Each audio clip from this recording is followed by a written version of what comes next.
You have just seen a phase of the low-level attack on Eindhoven. Low-level attacks depend on preparation and precision. Straight in, bombs gone, straight out. No time lost searching for the target. You don't just barge off and find your way by luck and blind faith. For all such attacks, bomber or fighter, precise navigation is essential. A low-level flight must be planned carefully. Time spent on the ground means valuable time saved in the air, when you want to concentrate on keeping out of trouble. For this film, we are choosing an objective in England. The people on the other side wouldn't cooperate. Base, target.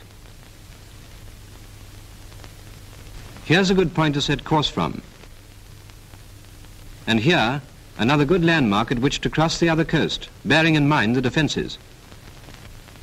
Although off the direct line to the target, these prominent landmarks will enable us to check our position easily and quickly. A longer way around with good pinpoints may often prove better than a direct route with vague ones. Get an accurate metwind for the route.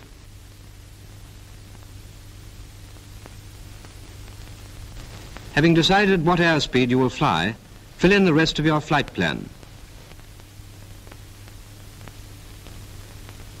Measure your tracks, and using a computer, work out your courses and ground speeds. And calculate your ETAs for each leg, and so on until you have the completed plan.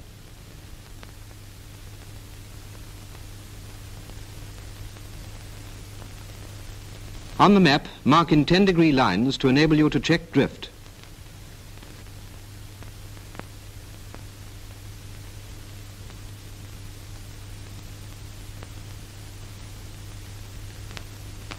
Then put in a time scale at your calculated ground speed at 5-minute intervals.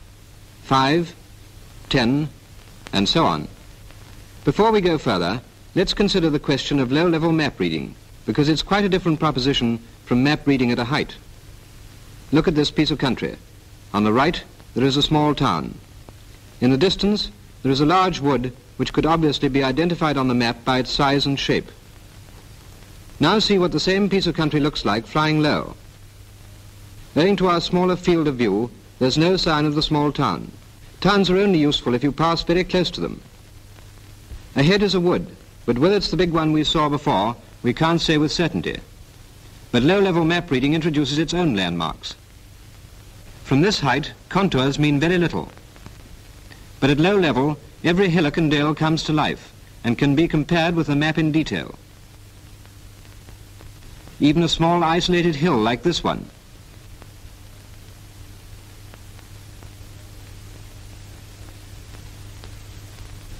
Solitary lakes are good too, provided you pass near them.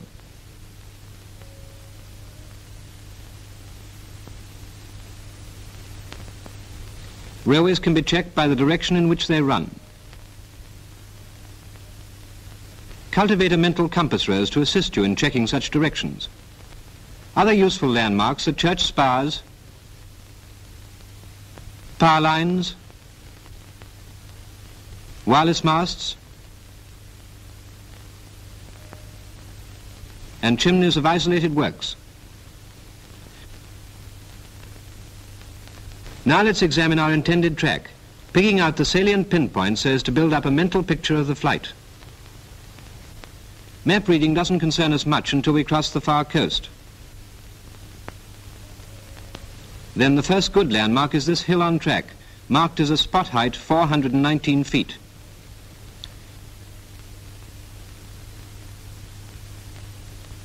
Next we have this river flowing in a shallow valley parallel to track, and there's a railway at its northern end.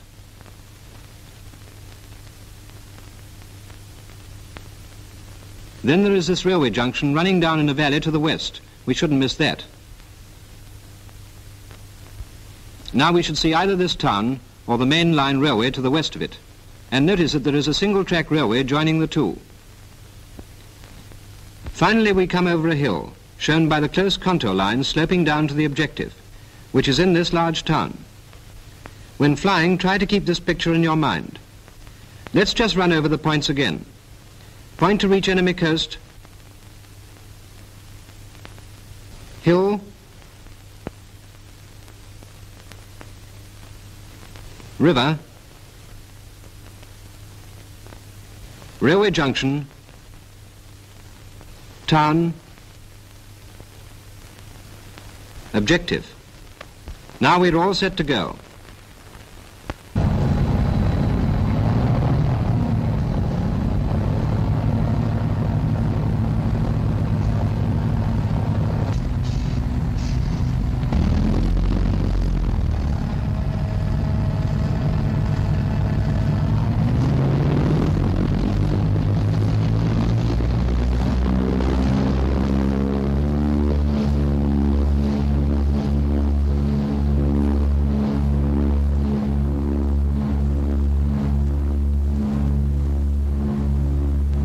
As soon as we are airborne, synchronize the directional gyro with the compass. Red on red.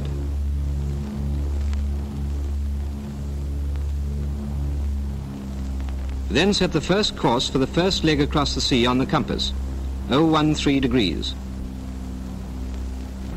Here's the headland which marks our starting point. Turn to set course accurately over it. On to 013.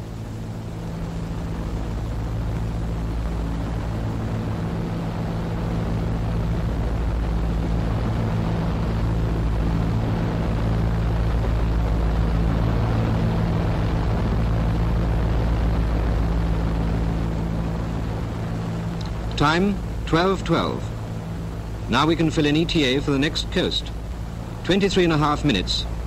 So the ETA will be 12:35.5. For the time being, all we have to do is to maintain course.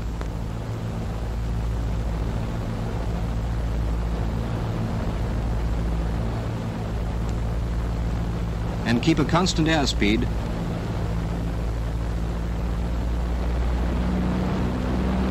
160 miles per hour. There's the next coast, and there on the left is the end of cliff which marks our turning point. As it's slightly to port, we alter course by sight to reach it.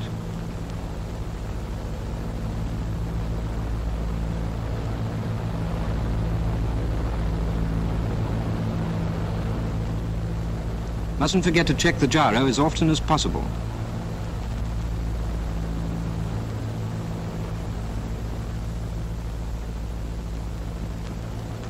Now we set the course for our second leg on the compass, 349 degrees.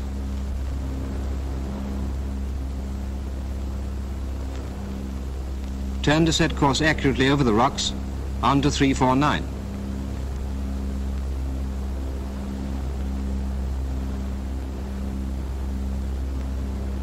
Time 12:36.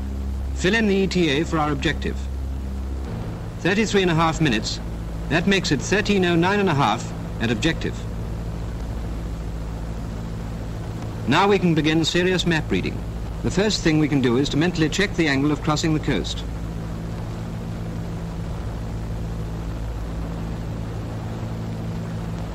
Seems to be okay.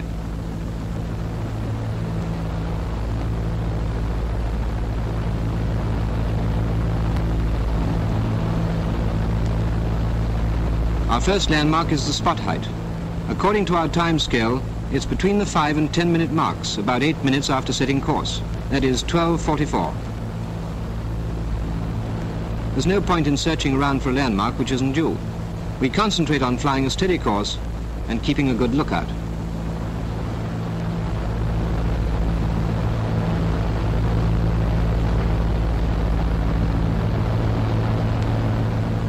Just a word about weaving. If you must weave, don't do it violently like this. You'll never be able to maintain track.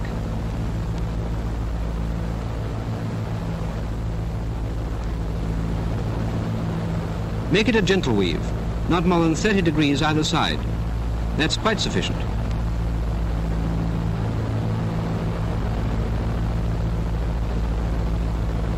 There's the spot height, on time, on the port side. You can just see it by the clump of trees on top. As we're not passing over it, it looks as though we're a bit off track, but we'd better sit tight until we get another check. We might get a check when we cross this railway. Meanwhile, we'll stick to course.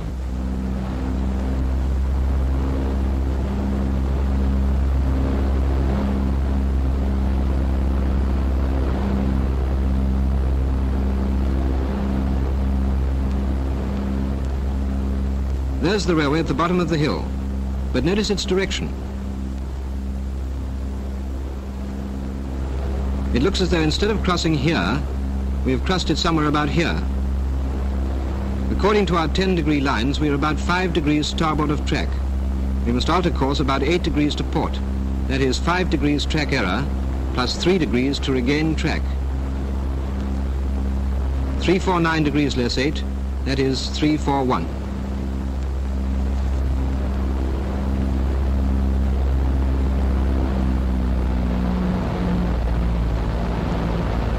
Don't forget that you must concentrate not on the cockpit, but what's going on outside.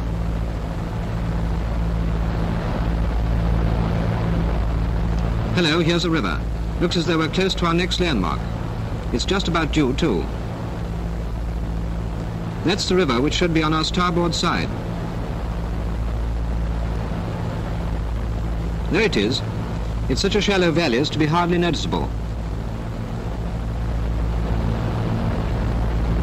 But there is no mistaking the river. We are directly over it, so we are still slightly starboard of track, but we should regain it in a minute or so. Look out for the railway. According to our time scale, we should be there after 18 minutes. That's 12:54, any moment now. There it is. A minute early. We are roughly halfway, so our ETA for the objective will be 2 minutes early. That is 13:07½. We must be about on track now, so we'll alter course to maintain it. About 3 degrees to starboard. That is on to 344.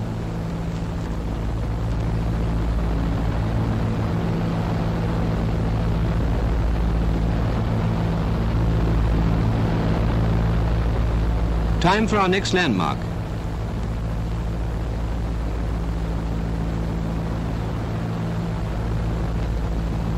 There it is.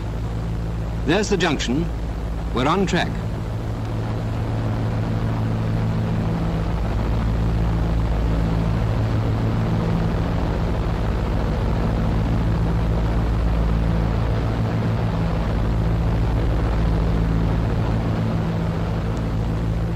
We should be seeing the town soon. Yes, there's a single line track.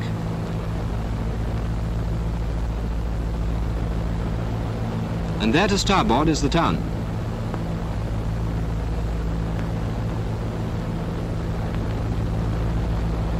Only 5 minutes to go. Don't forget that steep slope down to the objective.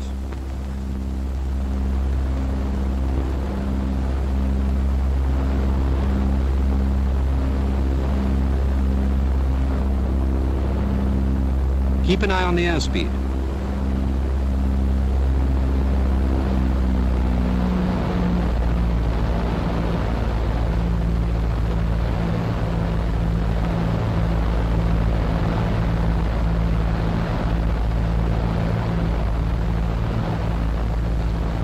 There we are. There's the objective down in the valley. On this flight, no time was wasted scratching about on the map trying to identify odd pinpoints. Keep an eye on the clock, so as to only look for a landmark when it's due. And if you don't see a landmark, don't flap. Stick to your courses and ETAs. Careful flight planning makes navigation a certainty instead of a gamble.